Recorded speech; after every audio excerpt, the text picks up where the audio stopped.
melawai. Yang sertifikat sebelum 2024 memang mereka sudah punya tunjangan sebesar 1 kali gaji. Nah, naik 2 juta tapi ternyata cuma naik 500.000, itu penjelasannya gimana ya Pak? kalau guru yang sudah punya sertifikat sebelum tahun 2024, dia kan memang sudah punya tunjangan guru non ASN yang punya sertifikasi sebelum tahun 2024 kan memang sudah punya tunjangan 1,5 juta. Nah, dia nanti 2025 jadi 2 juta.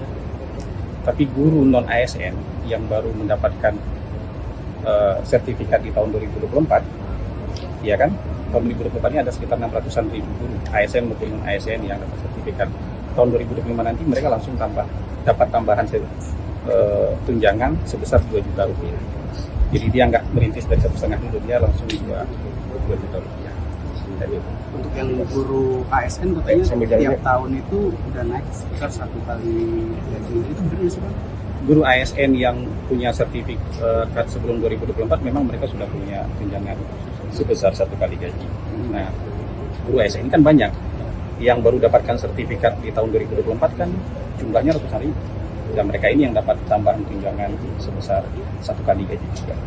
Jadi yang perlu diingat itu adalah komitmen pemerintah untuk meningkatkan kesejahteraan guru, dan tambahan dana kesejahteraan guru itu kan 16,7 triliun, itu ratusan ribu guru yang dapat peningkatan kesejahteraan dari sana.